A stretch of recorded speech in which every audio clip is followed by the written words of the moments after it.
Bonjour mon ami, mon frère, ma sœur. Soyez le bienvenu. Ce n'est pas un hasard si vous êtes ici ce matin. Considérez cet instant non comme une simple vidéo que vous faites défiler, mais comme un rendez-vous divin, une convocation sacrée entre votre âme et le Créateur de l'univers. Nous nous retrouvons dans cet espace immatériel, mais profondément spirituel, pour nous pencher sur une des blessures les plus profondes que le cœur humain puisse connaître, la trahison. Quand ceux en qui nous avions placé notre confiance, notre affection, notre vulnérabilité, deviennent la source de notre plus grande douleur. Ce matin, nous n'allons pas simplement panser cette plaie, nous allons inviter le divin chirurgien à la guérir depuis la racine. Notre ancre, notre fondation, notre phare dans cette tempête sera le psaume 27, un chant de confiance inébranlable écrit par un homme qui a connu la trahison à des niveaux que peu d'entre nous peuvent imaginer. Le roi David, trahi par son mentor, par ses conseillers et même par son propre fils. Et pourtant, au milieu de cette obscurité, il écrit « L'Éternel est ma lumière. Ma lumière est mon salut. » C'est la promesse centrale de notre temps ensemble. Que même dans la nuit la plus sombre de la trahison humaine, la lumière de Dieu ne s'éteint jamais. Je vous fais une promesse solennelle. Si vous restez avec moi, si vous engagez votre cœur et votre esprit jusqu'à la fin de cette prière, vous ne repartirez pas comme vous êtes venus. Une guérison commencera, une forteresse se construira autour de votre cœur, et une nouvelle aube de paix et de confiance se lèvera sur votre vie. Alors, je vous invite maintenant à vous préparer. Trouvez un lieu où vous ne serez pas dérangé. Fermez les autres onglets. Mettez votre téléphone en mode silencieux. Prenez une profonde inspiration et expirez lentement en relâchant les tensions de la semaine. C'est votre moment. C'est votre sanctuaire. Et pour marquer votre engagement dans ce voyage de guérison, écrivez simplement dans les commentaires « Amen, je suis prêt » ou « Amen, je suis prête ». Que le Seigneur lui-même descende et nous rencontre en ce lieu. Je veux vous parler, à vous qui portez le poids, de la trahison. Je ne parle pas d'une simple déception ou d'un malentendu. Je parle de cette blessure qui déchire l'âme, ce coup de poignard donné par une main que vous aimiez tenir. Peut-être est-ce un ami qui a partagé vos secrets, les plus profonds, et les a ensuite utilisés contre vous, les transformant en ragots publics qui ont entaché votre réputation. Peut-être est-ce un partenaire de vie, celui ou celle à qui vous aviez promis votre avenir, qui a brisé cette alliance sacrée, laissant derrière lui un champ de ruines dans votre cœur et votre foyer. Peut-être est-ce un membre de votre famille, du même sang que vous, qui a choisi l'argent, l'orgueil ou l'égoïsme au détriment de votre lien, vous laissant un sentiment d'abandon et de rejet qui remonte à l'enfance. Ou peut-être, dans le monde professionnel, un collègue ou un mentor en qui vous aviez confiance a volé votre idée, a sapé votre travail ou a menti pour obtenir la promotion qui vous revenait, vous laissant avec un sentiment d'injustice amère. Cette douleur n'est pas abstraite. Elle a une texture, une odeur, un poids. C'est le creux dans votre estomac le matin au réveil, avant même que votre conscience ne se souvienne pleinement de la raison de cette angoisse. C'est ce flash, cette image de la trahison qui vous revient en pleine journée, vous coupant le souffle. C'est le soir, lorsque le silence de la maison devient assourdissant et que les questions tournent en boucle dans votre esprit. Pourquoi? Qu'ai-je fait de mal?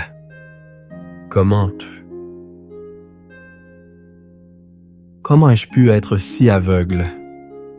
Ne valais-je donc rien à ses yeux? La trahison ne fait pas que briser votre cœur, elle tente de briser votre identité. Elle sème le doute sur votre capacité à juger les autres. Elle vous fait remettre en question votre propre valeur. La voix de l'ennemi vient murmurer à votre oreille des mensonges. Oreille des mensonges toxiques. Tu vois, tu n'es pas digne d'être aimé là. Personne là. Fiable.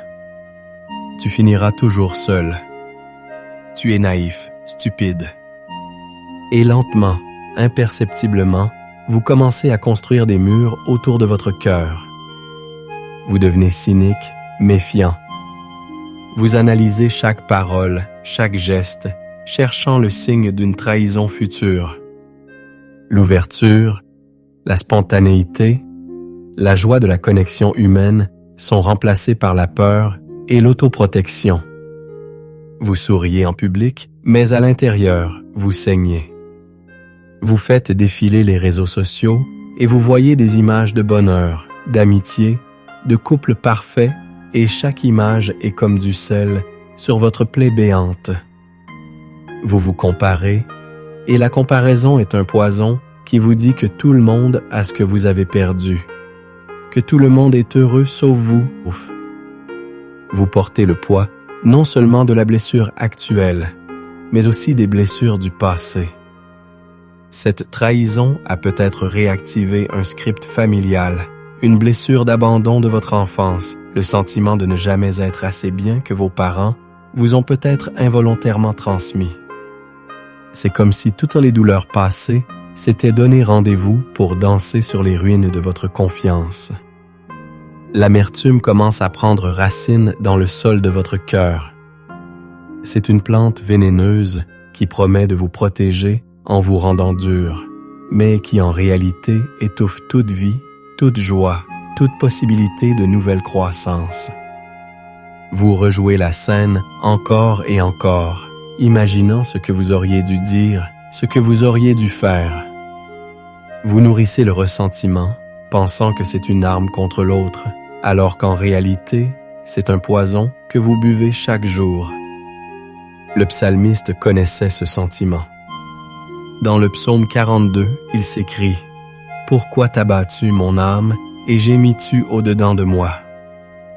Il reconnaissait cette conversation interne, ce dialogue de la douleur qui nous tire vers le bas. Il connaissait le poids de l'âme qui ploie sous le fardeau. Mais écoutez bien la vérité profonde, la vérité qui doit pénétrer au-delà de vos murs, au-delà de votre douleur. Dieu vous voit. Il n'est pas un spectateur distant et indifférent de votre souffrance. Il voit chaque larme que vous avez versée en secret. Le psaume 56 nous dit qu'il recueille nos larmes dans son outre. Aucune de vos larmes n'est perdue ou ignorée. Il connaît le nom de la personne qui vous a blessé. Il connaît les détails de la situation que personne d'autre ne connaît. Il connaît les pensées que vous n'osez même pas formuler. Et son cœur de père est brisé avec le vôtre. Jésus lui-même a connu la trahison la plus intime. Il a été trahi par Judas, l'un des 12, avec un baiser, le symbole même de l'affection. Il a été renié par Pierre, son roc, son ami proche. Il a été abandonné par presque tous ses disciples à l'heure de sa plus grande agonie. Il comprend. Il ne vous regarde pas de haut en vous disant de passer à autre chose. Il descend dans votre fosse de douleur, s'assied à vos côtés et pleure avec vous. C'est pourquoi il a dit dans Matthieu 11, 28, « Venez à moi, vous tous qui êtes fatigués et chargés, et je vous donnerai du repos. » Il ne dit pas « Venez à moi quand vous aurez tout compris, quand vous aurez pardonné, quand vous serez plus fort. » Il dit « Venez maintenant. Venez avec votre cœur brisé, votre colère, votre confusion, votre fatigue. Apportez-moi les morceaux, et je vous donnerai mon repos. » Le monde vous offre des solutions temporaires, la vengeance, la distraction, l'amertume, l'isolement. Mais Dieu vous offre une solution éternelle, la guérison par sa présence, la protection par sa puissance et la restauration par son amour. Votre douleur n'est pas une fin en soi. Dieu est un expert pour transformer les plus grandes tragédies en témoignages glorieux. L'endroit de votre plus grande blessure peut devenir l'endroit de votre plus grande force et de votre plus grande onction pour aider les autres. C'est le voyage que nous commençons maintenant en plongeant dans la vérité immuable de sa parole. Maintenant, entrons ensemble dans l'arsenal divin, dans la pharmacie du ciel, qui est le psaume 27. Ce n'est pas simplement de la poésie ancienne. C'est une déclaration de guerre spirituelle, une proclamation de foi et une ancre pour l'âme dans la tempête de la trahison. Analysons-le, non avec la froideur d'un intellectuel, mais avec le cœur d'un enfant qui cherche refuge auprès de son Père. Le psaume commence par une triple déclaration de foi qui est le fondement de toute guérison. L'Éternel est ma lumière, mon salut et le rempart de ma vie. De qui aurais-je crainte? Arrêtons-nous sur le premier mot, l'Éternel. Avant même de parler de ses bienfaits, David établit qui est la source. Ce n'est pas une force, une énergie ou une philosophie. C'est une personne, Yahvé, le Dieu de l'Alliance, celui qui est, qui était et qui vient. Quand vous avez été trahi, la fiabilité des personnes a été détruite. David nous ramène immédiatement à celui qui est parfaitement fiable, immuable, éternel. Puis il dit, « Il est ma lumière ». En hébreu, le mot est or. Ce n'est pas juste une ampoule. C'est la lumière primordiale de la création, la lumière qui dissipe les ténèbres chaotiques. La trahison vous plonge dans les ténèbres. Ténèbres de la confusion, je ne comprends pas ce qui s'est passé. Ténèbres du mensonge, on m'a menti, on m'a trompé. Ténèbres de la peur, à qui puis-je faire confiance maintenant? Proclamez que Dieu est votre lumière. C'est inviter sa clarté divine à exposer les mensonges, à vous donner la sagesse pour comprendre la situation de son point de vue et à éclairer le chemin devant vous pour que vous n'avanciez plus à tâtons dans la peur. Ensuite, il est mon salut. Le mot hébreu. Hébreu est Yeshua, d'où vient le nom même de Jésus, Yeshua. Cela signifie bien plus que le salut de l'enfer. C'est la délivrance, la libération, la victoire, la santé, le bien-être dans une situation présente. Quand des ennemis la calomnient, le rejet, la perte financière due à la trahison s'avance contre vous, Dieu est votre libérateur. Il est celui qui vous sort de la fosse. L'histoire de Joseph est l'incarnation de ce Yeshua. Trahi par ses propres frères, vendu comme esclave, faussement accusé et jeté en prison. Humainement, sa vie était finie. Mais Dieu était son Yeshua. Il l'a sorti de la prison et l'a élevé à la 2e position la plus puissante d'Égypte. Et des années plus tard, face à ses frères terrorisés, Joseph a pu dire ces mots incroyables. « Vous aviez projeté de me faire du mal. Dieu l'a changé en bien. » Genèse 50:20. Voilà ce que le salut de Dieu peut faire.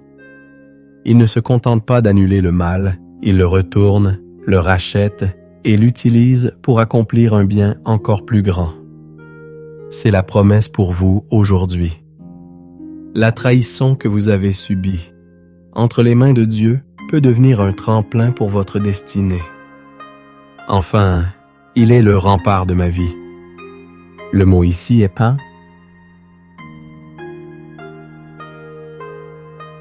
Emmaüs. C'est une forteresse, un bastion, un lieu de force imprenable. Votre cœur a été envahi, votre sécurité émotionnelle a été violée. Vous vous sentez exposé, vulnérable. Dieu dit, « Viens à l'intérieur de moi. » Fais de moi ta forteresse. Une forteresse a plusieurs fonctions. Elle protège des attaques extérieures. Elle est un lieu de repos où la garnison peut se restaurer. Et elle est un point d'observation d'où l'on peut voir l'ennemi de loin. Quand Dieu essaie votre maose, les flèches de la calomnie, les paroles de mépris, les tentatives de manipulation ne peuvent payer à plus vous atteindre qu'au cœur. Elles ricochent sur les murs de sa présence. En lui, vous trouvez le repos pour guérir. Et de cette position de sécurité, vous commencez à voir les tactiques de l'ennemi avec le discernement de l'Esprit Saint. La conclusion de David est logique. De qui aurais-je crainte? La peur est l'ombre de la trahison. Peur d'être blessé à nouveau. Peur d'être seul. Peur de l'avenir. Mais quand votre identité est ancrée dans la lumière, le salut et la forteresse de Dieu, la peur perd son pouvoir. David continue au verset 4, et c'est la clé de la guérison active. Je demande à l'Éternel une chose, que je désire ardemment. Je voudrais habiter toute ma vie dans la maison de l'Éternel, pour contempler la magnificence de l'Éternel et pour admirer son temple. Remarquez le changement. Il ne demande pas d'abord la vengeance, la justification ou même la suppression de la douleur. Il demande une seule chose, la présence de Dieu. Habitat. En hébreu est shakan, d'où vient le mot Shekinah, la gloire visible de Dieu. David dit, « Mon plus grand désir n'est pas de changer mes circonstances, mais de demeurer dans ta présence. » C'est là que la guérison se produit. Quand vous cessez de vous focaliser sur la blessure et sur le traître, et que vous commencez à vous focaliser sur la beauté et la magnificence de Dieu, quelque chose se passe dans votre âme. Vos problèmes ne disparaissent pas instantanément, mais ils rapetissent à la lumière de sa grandeur. Contempler sa magnificence, c'est se rappeler son caractère, sa fidélité face à l'infidélité des hommes, sa justice face à l'injustice, son amour inconditionnel face au rejet. C'est dans cette contemplation que votre esprit est renouvelé et que les mensonges de l'ennemi sont remplacés par la vérité de Dieu.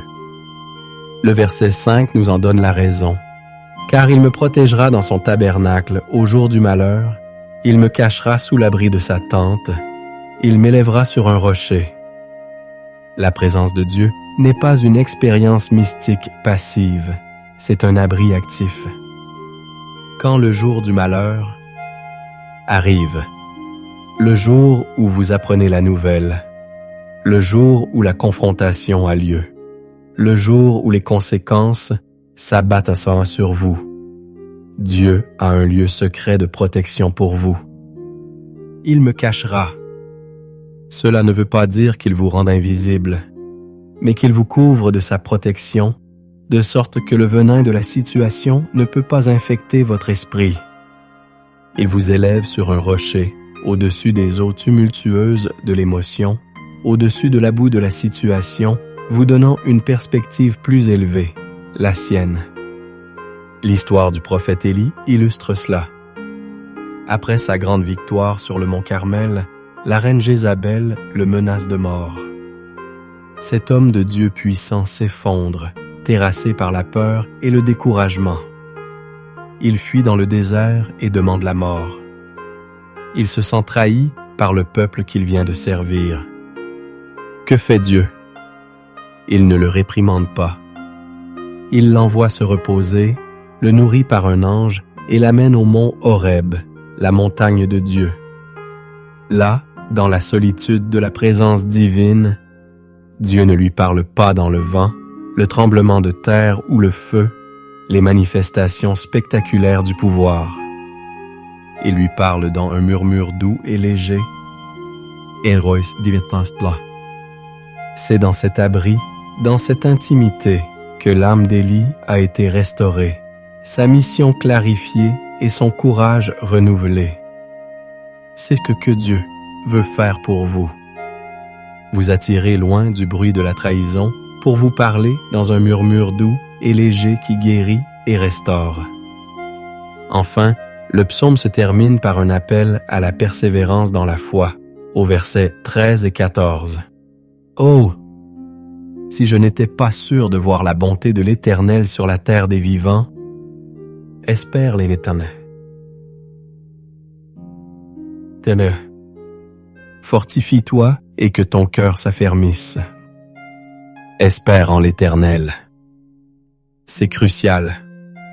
La guérison d'une trahison n'est souvent pas instantanée. C'est un processus. Il y aura des jours où la douleur refera surface. Il y aura des moments de doute. David est honnête. Il dit « Oh, si je n'étais pas sûr ».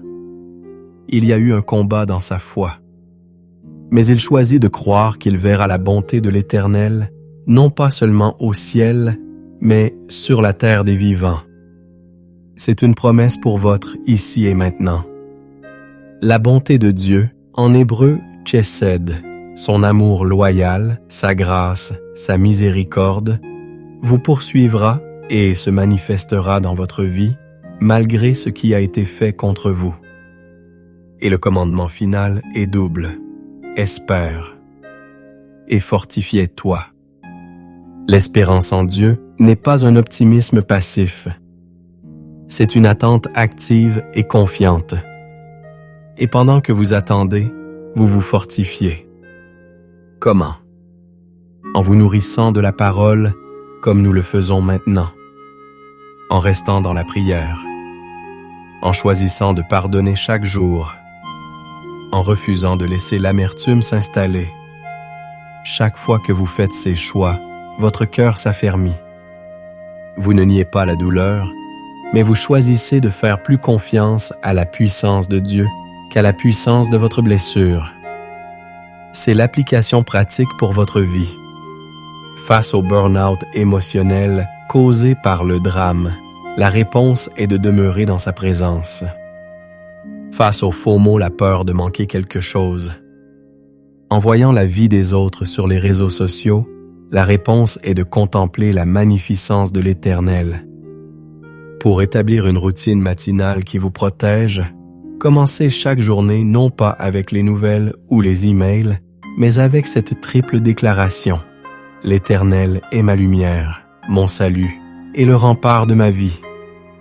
Je ne craindrai rien. Avant d'entrer dans le temps de prière lui-même, nous devons préparer le terrain de notre cœur. Une prière puissante n'est pas seulement une question de mots, mais d'une posture de cœur. Imaginez que nous nous préparons à entrer dans la salle du trône du roi de l'univers. On ne s'y précipite pas nonchalamment. On se prépare. La première étape est la repentance. Examinez votre propre cœur. La trahison a-t-elle fait naître en vous des racines d'amertume, des désirs de vengeance, des paroles de médisance, une colère non maîtrisée? Ce sont des réactions humaines, mais si nous nous y accrochons, elles deviennent un obstacle à la guérison de Dieu. Elles sont comme du poison qui empêche le baume du Saint-Esprit de pénétrer la plaie. L'apôtre Jacques nous dit: « Confessez donc vos péchés les uns aux autres, et priez les uns pour les autres, afin que vous soyez guéris. » Jacques 5,16. Confessons maintenant silencieusement au Seigneur ces réactions qui ne sont pas de lui. La deuxième étape est le pardon. C'est peut-être la plus difficile. Pardonner ne signifie pas excuser le mal qui a été fait. Cela ne signifie pas que la relation doit être restaurée comme avant. Cela ne signifie pas que vous oubliez. Pardonner est un acte d'obéissance et de libération pour vous-même. C'est annuler la dette que vous estimez que l'autre vous doit. C'est dire: « Je remets cette personne et cette offense entre tes mains, Seigneur. Tu es le juste juge. Je refuse de continuer à porter le fardeau de la rancune. » Tant que vous ne pardonnez pas, vous restez enchaîné à la personne qui vous a blessé. Le pardon a été la clé qui ouvre votre propre prison. Jésus a dit, « Si vous pardonnez aux hommes leurs offenses, votre Père céleste vous pardonnera aussi. » Matthieu 6,15. Prenez la décision, maintenant même dans votre cœur, de relâcher cette personne. La troisième étape est la soumise.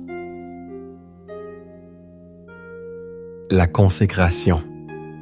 C'est présenter votre cœur brisé à Dieu comme une offrande. Ne lui cachez pas votre douleur. Ne prétendez pas être fort. Dites-lui, « Père, voici mon cœur. Il est en 1000 morceaux.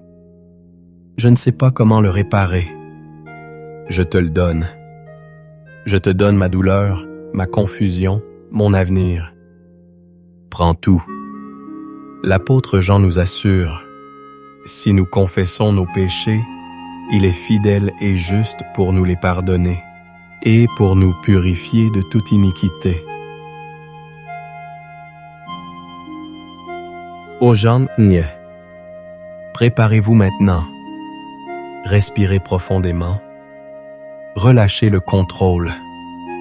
Ouvrez les mains de votre cœur pour donner à Dieu ce qui vous fait mal et pour recevoir de lui ce qui guérit. Père éternel, Dieu Tout-Puissant, Créateur du ciel et de la terre, nous nous approchons de ton trône de grâce ce matin, non pas en vertu de notre propre justice, mais par le sang précieux de l'agneau, Jésus-Christ. Nous entrons dans ta présence avec révérence et adoration. Nous te louons parce que tu es. Tu es Yahvé, l'existant par lui-même, l'immuable, le rocher des âges. Avant que les montagnes ne soient nées, avant que le monde ne soit créé, tu es Dieu. Nous nous joignons au cœur des anges et des anciens qui crient jour et nuit. Saint, Saint, Saint est le Seigneur Dieu, le Tout-Puissant, qui était, qui est et qui vient. Ce matin, nous proclamons avec David qui tu es pour nous. Tu es notre lumière, Or Adonai. La lumière qui a brillé dans les ténèbres et que les ténèbres n'ont point reçue.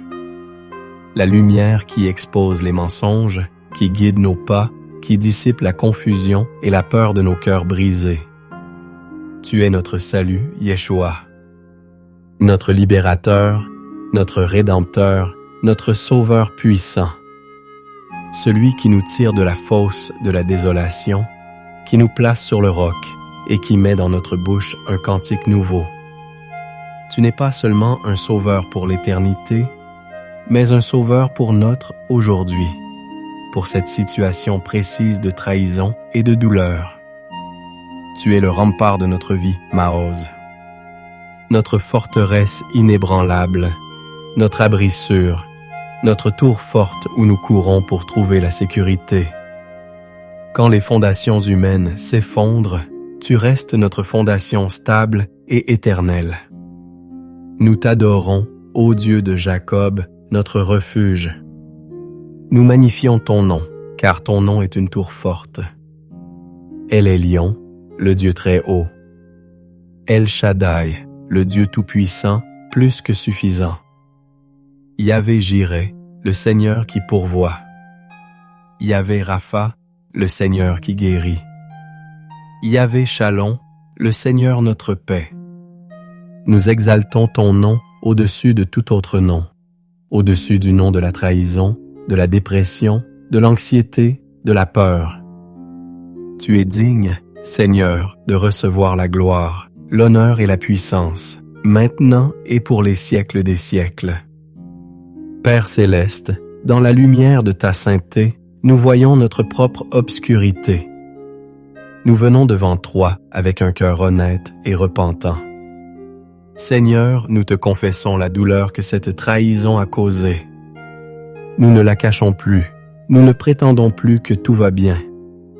Nous te présentons les larmes que nous avons versées, l'angoisse qui a serré notre cœur, les nuits blanches passées à rejouer la scène. Mais nous confessons aussi, Seigneur, les péchés qui ont surgi de cette douleur. Nous confessons l'amertume que nous avons laissé prendre racine dans notre âme.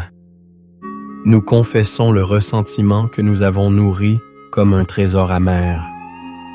Nous confessons les pensées de vengeance, les scénarios que nous avons imaginés pour que l'autre souffre comme nous avons souffert. Pardonne-nous, Seigneur. Nous confessons les paroles de médisance, les plaintes et les jugements que nous avons prononcés contre ceux qui nous ont blessés. Nous avons peut-être cherché à salir leur réputation comme ils ont sali la nôtre. Pardonne-nous pour notre langue, ô Dieu. Nous confessons le doute et l'incrédulité. Le doute envers ta bonté, nous demandant où tu étais quand cela s'est produit. Le doute envers ta justice, nous demandant pourquoi les méchants semblent prospérer. Pardonne notre manque de foi. Et maintenant, Seigneur, par un acte de notre volonté, soutenu par ta grâce, nous choisissons de pardonner. Nous nommons devant toi, laissez le nom ou les noms venir à votre pied passeré. Nous les relâchons de la dette que nous pensions qu'ils nous devaient. Nous leur pardonnons pour les paroles, pour les actions, pour les silences qui nous ont brisés. Nous les remettons entre tes mains de juste juge. Nous te remettons notre droit d'être en colère, notre droit de vouloir justice. Nous te confions tout cela. Libère-nous, Seigneur, de la prison du non-pardon. Coupe les liens d'âme malsains qui nous relient encore à cette situation et à ces personnes. Lave-nous par le sang de Jésus, purifie-nous et rends-nous plus blancs que neige. Nous déposons à tes pieds le fardeau de cette offense. Nous refusons de le porter un jour de plus. Nous le laissons ici, au pied de la croix, et nous choisissons de marcher dans la liberté et la légèreté que tu nous offres. Maintenant, Père armé de ta parole, nous ne sommes plus des victimes, mais des guerriers. Nous prenons la vérité du psaume 27 et nous la proclamons sur notre vie. Je déclare que l'Éternel est ma lumière et mon salut. Donc je ne craindrai rien. Je déclare que l'Éternel est le rempart de ma vie. Donc je ne tremblerai devant personne. Quand des méchants s'avancent contre moi, les paroles de calomnie, les accusations, les menaces, ce sont eux qui chancellent et qui tombent, pas moi. Même si une armée de problèmes, de dettes, de soucis se campait contre moi, mon cœur resterait sans crainte. Même si la guerre de la critique, du rejet et de l'opposition s'élevait contre moi, je garderai confiance. Je déclare que mon désir le plus ardent est d'habiter dans la présence de l'Éternel tous les jours de ma vie. Je choisis de contempler sa magnificence plutôt que de me focaliser sur ma misère. Je déclare qu'au jour du malheur, il me protège dans son tabernacle. Il me cache sous l'abri de sa tente. Il m'élève sur un rocher au-dessus des circonstances. Et maintenant, ma tête s'élève au-dessus des ennemis qui m'entourent. Je n'ai plus la tête basse de la défaite, mais la tête haute de la victoire en Christ. J'offrirai dans sa tente des sacrifices de joie. Ma bouche ne sera plus remplie de plaintes, mais de louanges et de célébrations. J'entends la voix du Seigneur qui me dit « Cherchez ma face ». Et mon cœur répond « Je cherche ta face, ô Éternel ». Je déclare que tu ne m'abandonnes pas, tu ne me délaisses pas, ô Dieu de mon salut. Car même si mon père et ma mère m'abandonnaient, même si mes amis les plus proches me trahissaient, l'Éternel, lui, me recueillera. Je déclare que je suis sûr de voir la bonté de l'Éternel sur la terre des vivants, dans ma santé, mes finances, ma famille, mon ministère. Je choisis d'espérer en l'Éternel. Mon âme, fortifie-toi. Mon cœur, affermis-toi. J'espère, oui, j'espère en l'Éternel. Ces paroles ne sont pas des vœux pieux. Elles sont la vérité de Dieu pour ma vie. Et je scelle ces déclarations dans le nom puissant de Jésus. Et sur la base de cette vérité, nous entrons maintenant en guerre spirituelle. Au nom de Jésus-Christ, nous nous dressons contre toute forteresse de pensée que la trahison a érigée dans notre esprit. Nous renversons la forteresse du rejet qui nous dit que nous ne sommes pas dignes d'être aimés. Nous la démolissons avec la vérité que nous sommes acceptés dans le bien-aimé. Nous renversons la forteresse de la peur qui nous dit que nous serons toujours blessés. Nous la démolissons avec la vérité que l'amour parfait de Dieu bannit la crainte. Nous renversons la forteresse de l'amertume qui nous dit que la vengeance est douce. Nous la démolissons avec la vérité qui nous appelle à bénir ceux qui nous maudissent. Par l'autorité du nom de Jésus et en accord avec 2 Corinthiens 10, 16 et 5, nous amenons toute pensée captive à l'obéissance de Christ. Toute pensée d'auto-apitoiement, de comparaison, de cynisme, nous te commandons de te soumettre à la Seigneurie de Jésus maintenant. Nous prenons le bouclier de la foi, mentionné dans Éphésiens 6, pour éteindre toutes les flèches enflammées de l'ennemi. Les flèches du doute, de l'accusation, du mensonge, de la condamnation, elles ne peuvent pas pénétrer notre défense. Elles sont éteintes par notre foi en la parole de Dieu et en l'œuvre accomplie de Christ. Nous déclarons la promesse d'Ésaïe 54, 17 sur notre vie. Toute arme forgée contre toi sera sans effet, et toute langue qui s'élèvera en justice contre toi, tu la condamneras. Nous condamnons maintenant chaque parole de malédiction, de jugement, de critique qui a été prononcée contre nous. Nous annulons leur pouvoir dans le nom de Jésus. Elles ne définiront pas notre identité ni notre destinée. Nous brisons tout pacte intérieur que nous avons fait avec un esprit de victime ou un esprit d'orphelin. Nous renonçons à l'identité de celui qui a été trahi. Et nous revêtons notre véritable identité en Christ, enfant de Dieu, héritier du royaume, plus que vainqueur. Enfin, Père Saint, nous ouvrons nos cœurs pour recevoir. Nous avons vidé notre âme de la douleur, du péché et de la peur. Maintenant, nous te demandons de nous remplir à nouveau. Remplis-nous de ton Saint-Esprit.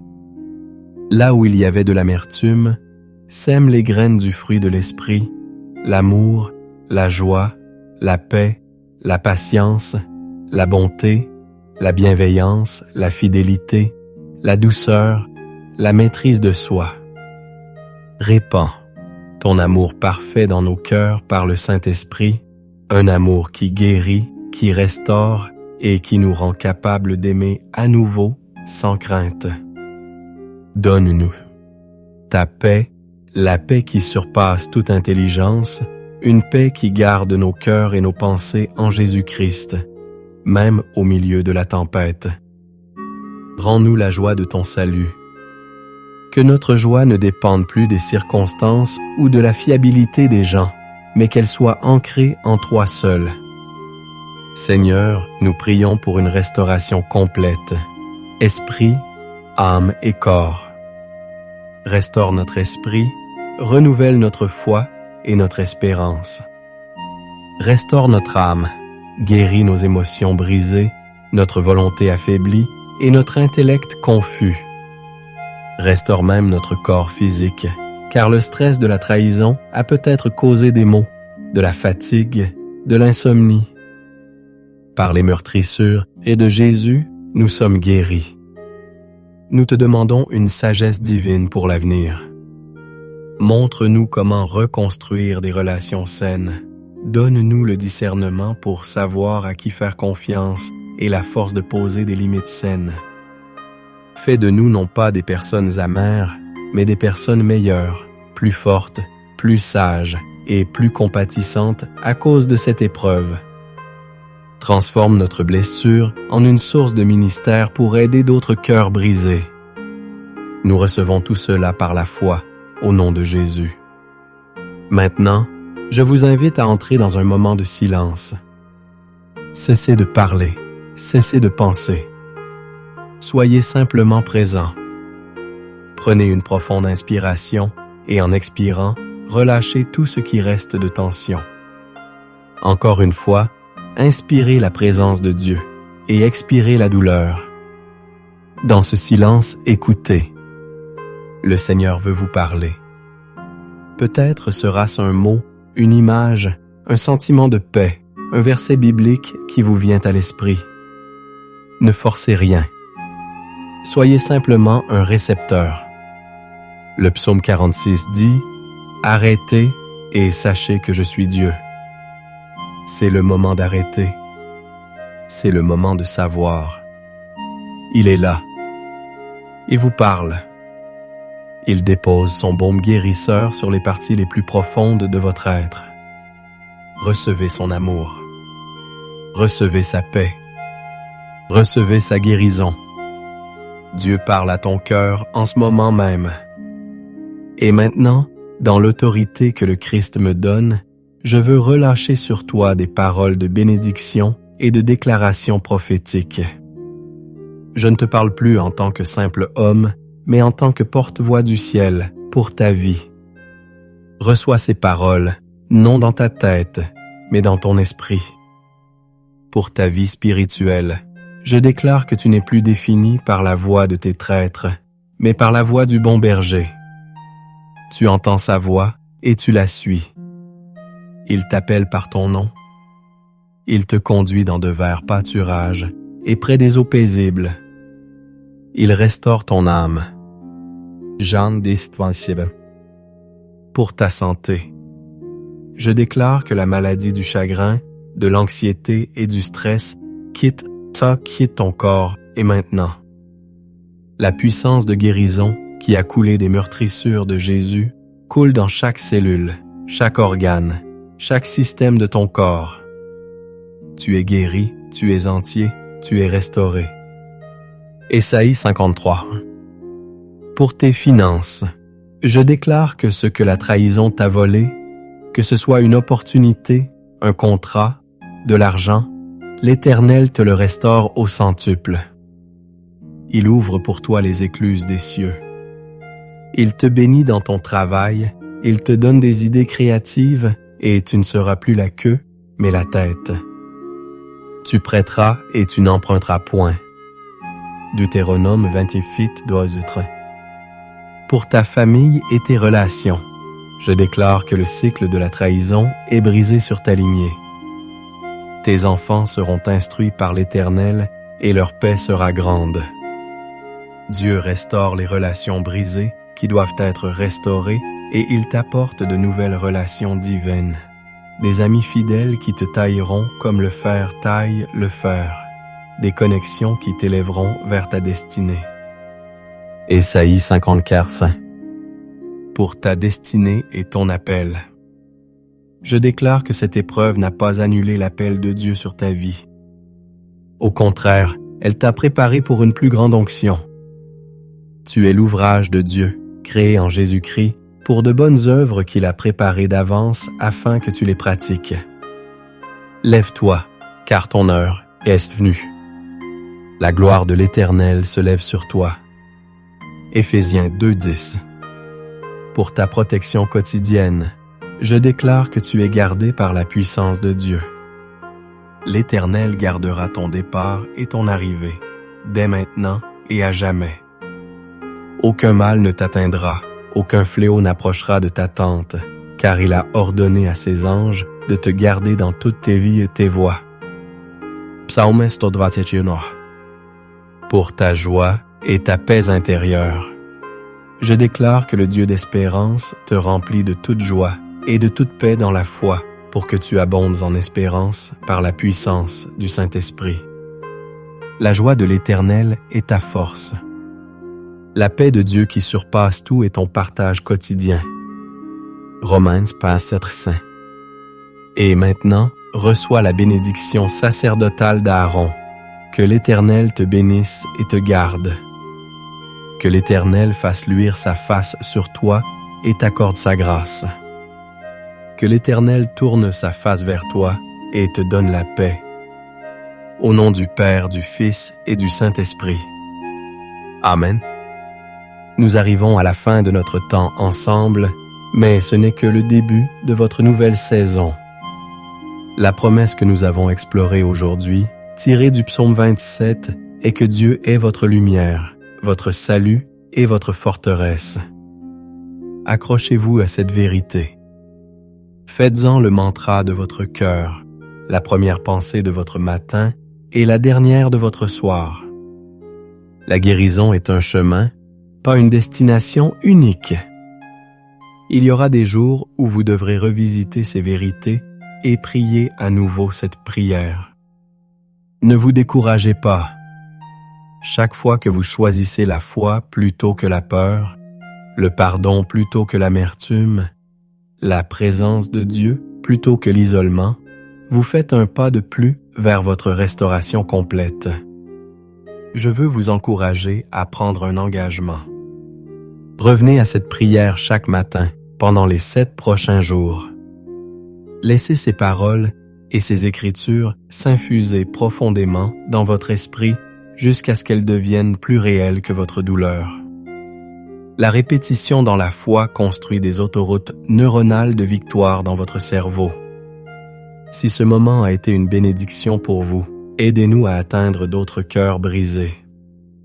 La meilleure façon de le faire est de cliquer sur le bouton « J'aime » et de partager cette vidéo avec quelqu'un qui pourrait en avoir besoin et de laisser un commentaire partageant ce que Dieu a fait dans votre cœur aujourd'hui. Votre témoignage peut être la clé qui libère quelqu'un d'autre. Et si ce n'est pas déjà fait, abonnez-vous à la chaîne et activez la cloche de notification pour ne manquer aucun de nos futurs temps de prière et d'enseignement. Nous avons créé une playlist de prières pour la guérison intérieure que vous trouverez à la fin de cette vidéo. Je vous encourage à l'explorer. Rappelez-vous, vous n'êtes pas seul. Vous êtes aimé d'un amour éternel. Et le meilleur est encore à venir. Marchez dans la paix et la force du Seigneur.